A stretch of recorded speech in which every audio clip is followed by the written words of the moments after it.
Hi, thank you very much for tuning in to BIP Chat. And first of all, I want to tell you a little bit about it and introduce myself. I'm Penny Power, and my whole intention in life and business is to bring love and connections. Those are really important things to me.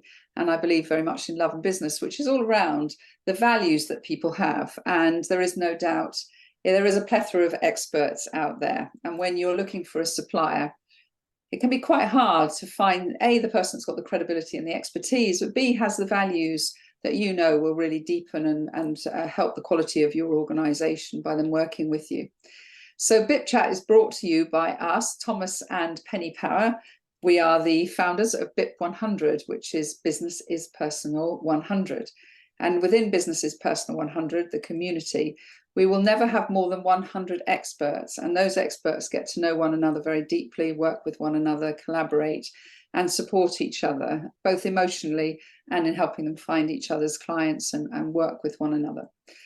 And we do these chats because we know how hard it is, having been entrepreneurs ourselves for the last 40 years, we know how hard it is to find great suppliers. And we want to inspire you, get you to register the name of these people and hopefully do some work with them so that it can help you.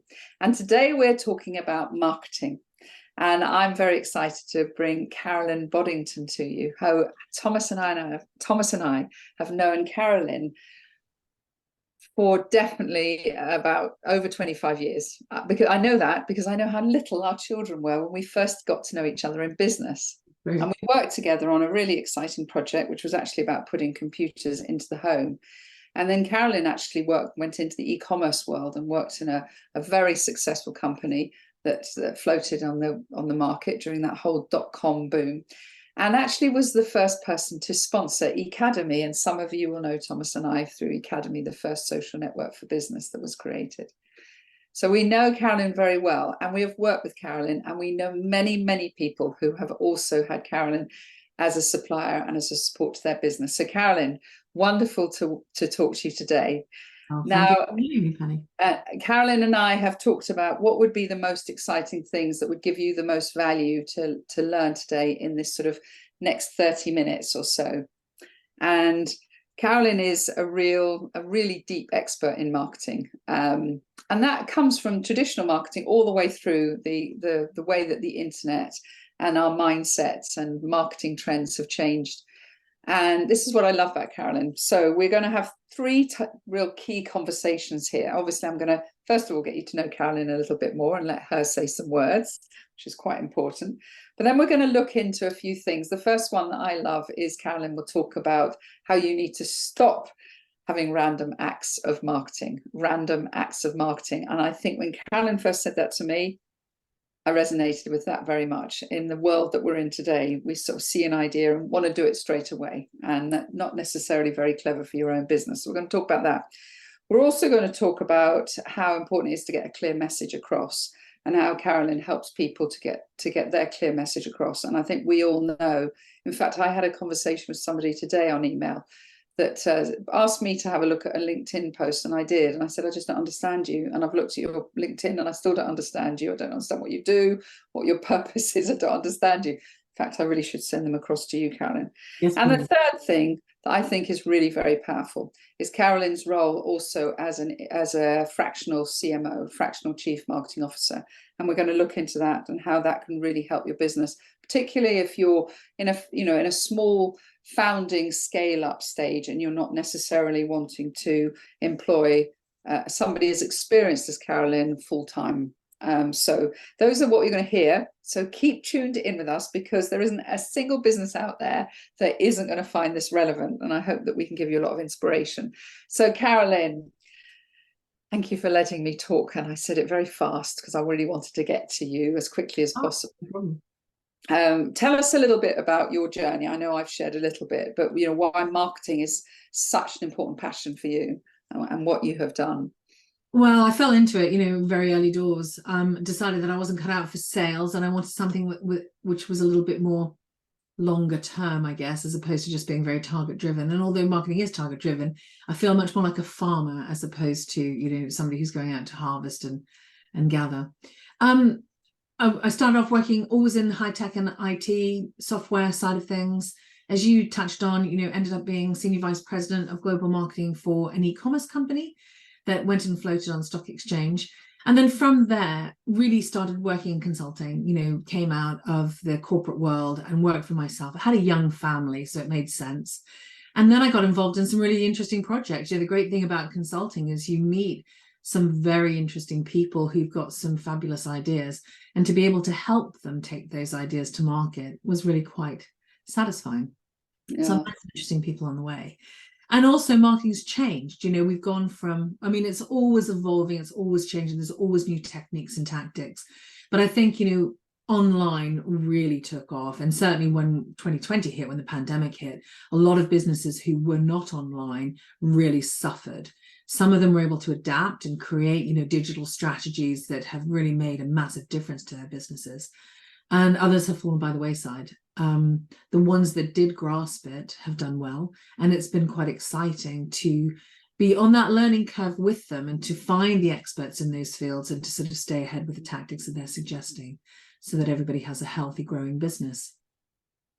And, I started in the IT sector when I was 19, and I'm very much a salesperson, relationship builder. That's my skill. But I ended up being made sales and marketing director of a fairly significant company. It did about £80 million. And I didn't really have a clue about marketing. And I don't think I did a particularly good job. And we did bring in an agency. And what is the flair? Why marketing for you? What is it that makes you sort of love this subject, but also, get the results for the clients that I've witnessed? I guess it's just, I think let's just touch on that random stuff. We touch on a little bit. I think so often people have great ideas and they just want to sort of spread themselves so thinly that they don't make an impact in any particular way. And I think my advice to people is that's where the randomness comes out of it. Like, stop, following the next shiny object and just sit down with somebody who knows what they're doing. And let's look at what you're trying to sell and who should be buying it and who you should be talking to, and look at what's the best way of communicating with them. And, it could be that we pull up some of the digital channels. If you've got an e-commerce brand, if you've got a B2C sort of product, then that could work. But if you're in a business-to-business arena, there are probably a couple of social channels that may not be the right place for you to be focusing your time, attention, and resources on. And so I think that's the thing. It's really just making sure that if you're going to put out a message, you do it in a campaign-driven way, and you put all the right resources behind that one campaign so that you don't confuse your customers. You're just talking about that one thing. And I know we've all got, suites of products and all sorts of things that we can do. But I think you've got to sort of think about it from the customer's point of view. And if every day you're putting something out and it's a different thing, then people aren't really going to understand what it is you do or what you stand for or how you can help them. And they have no idea what problems you solve because they're not paying enough attention to you to be able to work it out. And I think that is where the genius comes in, not necessarily from me, but from the companies that sort of take it on board. Is it's all about just keep it simple, just work in a campaign-driven way so that the customer's just getting the same messages reinforced over and over again. So they get a chance to catch up with where you're already at. Yeah, I love that. So I'm thinking, you said B2C, and I know you've just got this fabulous client that I'm very excited about. They do these sheepskin rug things for babies, which I think is wonderful. So that's probably a clear strategy you've got there. Is it much harder to sort of tame us service-driven type people? Because when you've got a product, I can see the focus must be much easier in a way, but when it's service-driven and people are selling their expertise or whatever, that must be quite hard to tame their message. I think it's not necessarily about taming the message. It's about trying to get them. They can do all the things. They can do so many different things. It's about reminding them about what the customer needs from them in any particular time. We know that they're incredibly skillful, or they wouldn't have come up with these incredible products and services. But what we have to always remember is that we have to put ourselves in the customer's shoes and think, well, what are they struggling with at this precise moment? What do they need from us? And that's why it's always got to be just down that one particular message it's because we're talking to a specific customer, what Yeah. they. And do you feel that you just as much loved working with B2C as and working with B2B? Yeah, I do. I think I think the digital world and all the digital strategy we have brought them together more than they perhaps, 20 years ago. I think that there's a lot of crossover, there's a lot of tactics you can use for both. And again, it just comes back to picking the right tactics for the right business. It could be that your B2C might have a strategy that goes down the Instagram, TikTok, but probably wouldn't necessarily advise that for a B2B strategy. Perhaps it, but not necessarily TikTok. It just, it's so personal. And I think that's the thing, that it's not that you can create one strategy for a company and it's good for everybody. Every company is so different, and they need to have those little nuances that's personal to them, that sort of just speaks to why they're a little bit different and how they do things, and culturally how they are within their organizations, how they want to be perceived as well. Yeah, no, I really get that, because I suppose there is what is their brand and their beliefs and their mission and all of that stuff. It's very personal. How do they want to be seen in the marketplace? Yeah, What do they want to be known for? Yeah, no, I get that. So these stop these random acts of marketing, which I think when you first said that made me I almost made me sit back and breathe, because modern marketing is just chaotic, isn't it? And you find when clients come to you, they've created quite a chaotic, overwhelming life for themselves in their marketing world. I think they feel like they've got to be everywhere all the time. Mm. And they're running themselves ragged, so they're probably not doing the best job they could with the resources that they have. And I think, I've heard it so many times, like, my friend has got this product, or my friend has got this business, and they've created this fantastic thing on TikTok, and you just think, well, that's fabulous for them, but you don't need to be there. I think for you need to be spending your time on LinkedIn, perhaps, if it was a business to business client. Yeah. And I think, and I suppose it's capacity. If we stripped out the internet, we used to have the television, billboards, newspapers, radio stations, and we had different channels there, which I know those still exist as well. But the difference with those is price kept us out of a lot of those. A lot of us didn't even entertain television because we didn't have the marketing budgets for TV, and nor were we in the sort of the business to consumer marketplace. When I remember the very first time I ever saw something was a database company. It was called Sybase, and they were sponsoring the tennis out in America. And I thought, oh my goodness, that's a business to business thing. How interesting that they're there. And I think we see it so much now in the digital world, as we remember that everybody's a person. They have a life outside of their job. And of course, they're going to be thinking about, different tools that they can use for work when they're out in their social environments, like watching the tennis. But I remember it was a massive crossover. It was just that point at which you think, oh, wow, yeah, that's an area that's open to us that we perhaps haven't thought about before. Yeah. We've been very silent. I think there's the other thing, I think, working with an expert like yourself, is there's so much smoke and mirrors now. It's very difficult to know what to trust. And, you can go to somebody says they'll help you with your Google adverts or your SEO and all of these things. And I've had money swallowed up by people that weren't skilled and made no impact.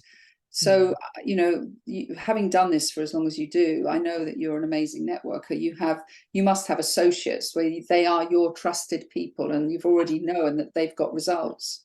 Absolutely. And that's how we use the marketing engine. It's, that's the implementation side, where I can pull together the right sort of experts for whatever the client needs. And at the moment, we're pulling together a fantastic influencer, a lady who's fabulous at building influencer campaigns, because that's what we're going to need for a certain client. And then another client, one of the team members that I'm pulling in to collaborate with, she's come from TV. She's a networks, Netflix, massive producer of some really big shows, and she's going to help one of the clients, get on big stages. She's going to sort of help train them and show them, how to create a presence in order to grow their business, because that's the sort of area that they're in. So I think that having trusted people in your network is so key, and also protecting the budgets and the resources that the clients have is absolutely fundamental, really. Yeah, that's I mean, I think the whole lead generation world has gone crazy. When I look at, I mean, I'm really kind to them, but I look at my inbox every day and my messages on LinkedIn. I would say 80% of messages that I get that are cold are people from lead generation agencies trying to help you. And I can see how people could just be pouring money down the drain with all these different ideas that are coming to people, but it's not joined up. And so huge value. So before we get onto that, because I really want to have a bit of chat about this fractional CMO role, because I can see, you know, particularly for you working with founder-led businesses that have, you know, they've got their funding. That's really interesting. But before we do that, I know a really big starting point for you that is like your hot button of passion is for people to get the right message. And can you just share a little bit about that and maybe give a couple of the tips? But oh, excuse me, something just got up my throat. We actually hired Carolyn to do a brilliant webinar for our members, and I just want to say at this point, if you are listening and you own a network or another business community, or you're within a company and you think, you know, we've got a few marketing people or graduates, it's worth having a chat with Carolyn about this, because she runs a brilliant webinar around this subject as well. So yeah, tell us more about what you do to help people get the clarity of their message. Oh, thanks. Well, a few years ago, I became a story brand guide, and I don't know if you've come across story brand, but it was a book that was written by Donald Miller, creating a story brand. And he came up with a 7-part framework for creating messaging for business. And it's all around clarity, and it's all around focusing on what problem you're solving for the customer. And I know I definitely saw it in my early days of marketing, where we were producing messaging for marketing materials or trade stands or anything that we were doing. And it was all about how fantastic we were as a business, how, you know, our response time was great, and this was great, and that was great. And we never focused on really what the problem was that the customers were facing on a day-to-day basis. And that whole switch has been so fantastic to watch, that once you start talking about the problem that you're solving for somebody, people start to really engage and listen to you. And that's really the sort of the key thing around working with story brand, or working with the story brand framework. So it's where I begin. And if you've got a company that maybe is just new, or even if you've been going for a while and you just feel like maybe the company's just tweaked a bit, or maybe the messaging's just not landing, it could be a good time to have another look at it and just sort of bring yourself back away from perhaps the brand work. And I don't mean that in terms of brand messaging. I'm talking about, you know, all of the features and the functions of the product, and think about how you're helping the person who's going to buy from you. You know, what problem are you solving for them? With the framework as well, is what I love about it is that when you're working with the client and you take them through the different stages, they get so many aha moments that by the time you get to the end of it, they've really bought in and they understand why the message is the message. I don't know how many other marketing agents are out there looking at this, but in the past, whenever I've gone away and done some work from somebody, you know, done a lot of interviewing, and I've spoken to all the people within the organization, I might have conducted some focus groups with customers, and I've come back and I've presented, this is how I think you should be positioning yourselves, and these are the messages you should be using.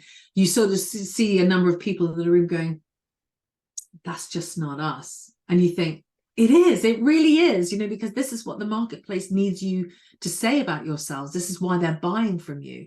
And I think that's why I love that framework, is that, you know, you're getting that sort of lovely, gentle walk through it with the customer.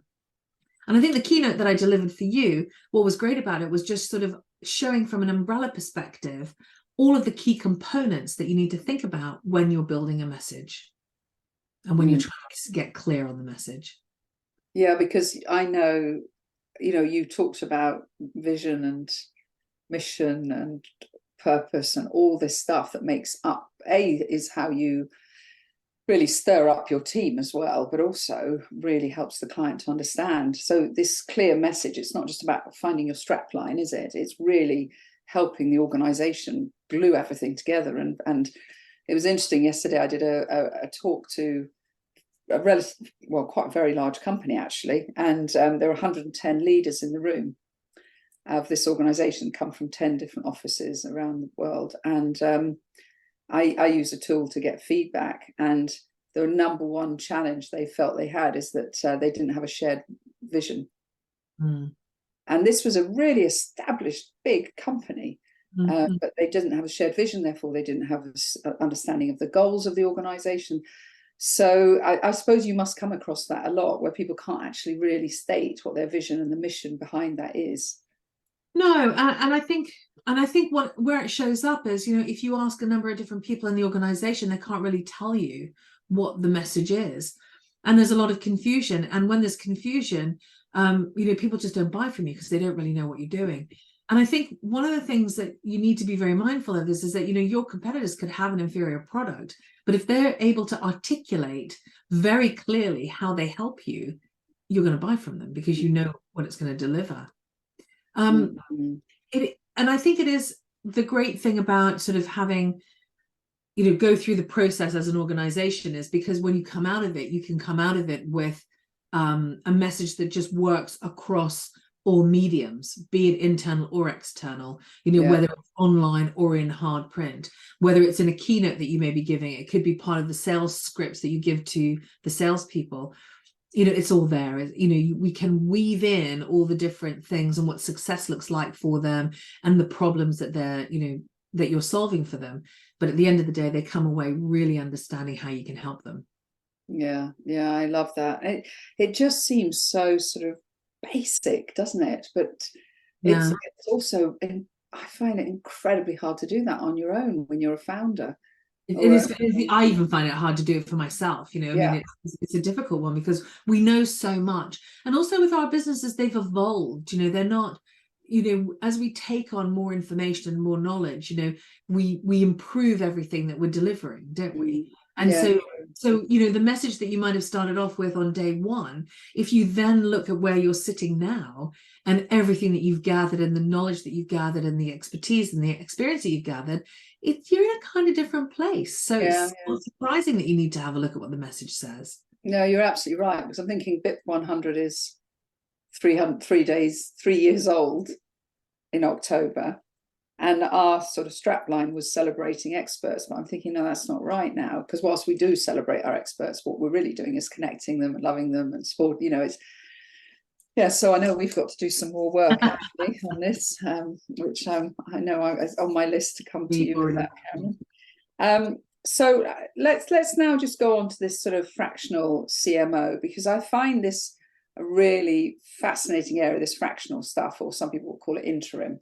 You know, you've got the fractional CIO, Chief Information Officer, CTO, CFO, really brilliant concept. And you are a fractional CMO. So whilst you can do your consultative work with individual companies, there are some people that will hire you to work as a fractional CMO for them. Can you explain how that works? Well, it's kind of like, you know, fractional CMO is like the umbrella term, really, but it's kind of, if you think about it, as a head of marketing. So it could be a couple of things. Either you as a founder or a CEO just don't have time now, with everything else that you've got on your plate, to think about what that marketing strategy needs to be and who needs to implement it. So it could be, you know, you might know that you need to have outside help, an agency. You might need to, you know, increase your online presence or your PR or whatever it is, depending on the stage of growth that you're at. And you just haven't got the bandwidth. So you need somebody that's experienced enough without that huge overhead of a big salary. You know, hiring people is a big overhead in the business, and it's hard, isn't it, to get the right people that you gel with. And so you're stuck with them as well. Yeah, and it's costly if it's not quite the right person. So if you come in on a fractional basis, you know, you can come in as for a very specific reason. You know, you can come in with a project base in mind. You know, I've come in quite often into organizations where they may have more junior marketers, but they don't have the direction, because obviously the founder or the CEO or whoever they were reporting to is just so busy. So coming in and stepping in and making sure that they've got the skills that they need, pointing them in the right directions, making sure that they're on target for doing what they need to deliver, or what they've got everything they need to be able to deliver. And then also looking at what initiatives need to take place. You know, it's one thing to just babysit the group and sort of monitor what's going on and look at the KPIs and see if they're getting growth. But it's also about, okay, what do we do next? So that's working, or this isn't quite working, or how can we promote this product or this line or, this revenue stream. And it's all about the initiative, and how we use the resources that we have effectively. And so do they tend to say this is a project? You mentioned a project, or do they hire, I want you a day a week, or 2 days a week, or is it sort of you work out well, how much? It can fall into two camps. One is that you either go in and you are embedded in the team, so you're in there and you're in maybe twice a week or three times, probably not so much as a fractional, but you're in a couple of times a week, just making, in that sort of senior leadership role. You're part of the company, you host the meetings, you make sure that everybody's doing what they're doing. You might do the daily stand-ups, even if you're not in the meeting every day. And then there's the other side, which is very, project focused. There may be a new product coming to market. Let's analyze, let's see whether or not it's a goer, whether or not we should put some resource behind it. Let's create a strategy around it. Let's have a look at it. It sort of falls into those two camps, really.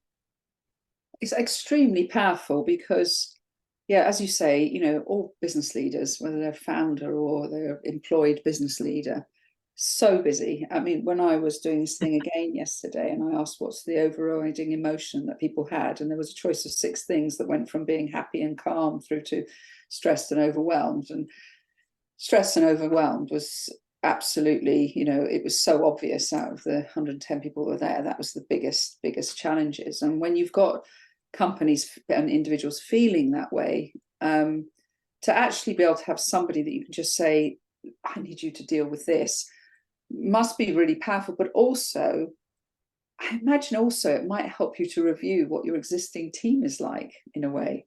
Have we got the capability from, maybe we brought somebody in 3 years ago when we founded, but that person isn't quite. We may need something a bit more experienced. And the other thing is, I keep thinking back to like when I had that job, there were times when I could have really just, and I call it, the service that I offer is like borrow my brain. I could have really done with somebody who was not attached to the business, wasn't in competition with me for my job, but that I could just sort of maybe pay for an hour or 2 hours just to go, I just want to get this out of my head and go, a kind of a sanity check. Or even if it's like, I know I need to hire a new agency, or I need to sort of look at these 2 agencies side by side. I haven't got time to do it. I kind of want to pass that over, but nobody in my team is experienced enough to be able to, have a look at those sort of really difficult, make those very difficult decisions, or have the experience to know what they're looking for as well. Some of those big key decisions. No, absolutely fantastic. I love it. So we've covered stop your random acts of marketing. Please don't do that. I just don't totally get that. It really waste your marketing dollars or resources or power. Yeah, and your capacity to do anything, and monitor whether or not it's working if you've got so many things going on. And then we've talked about the importance of your message, and as I said, Carolyn has done a brilliant webinar keynote for us on that with our members, and then this fractional CMO work. So been a brilliant conversation, and I hope if you've been listening in, I'm sure, well, if you've got this far, you've definitely been listening. I really appreciate you listening. I always think that attention is a product, and to have your attention, and I hope this has given you a lot of value. Let me just tell you how you can find Carolyn. So obviously you can contact Thomas and I. We would connect you with Carolyn, but you can find Carolyn on LinkedIn, Carolyn Boddington. Carolyn is with the L-Y-N at the end. I hope I'm pronouncing it well enough for you to hear the Lyn bit. But also your website, Carolyn, where would they find you? It's carolynboddington.com. Well, there you are. Quite nice and straightforward there. And, knowing Carolyn as I do, she's a great networker. She's well connected, and is not pushy.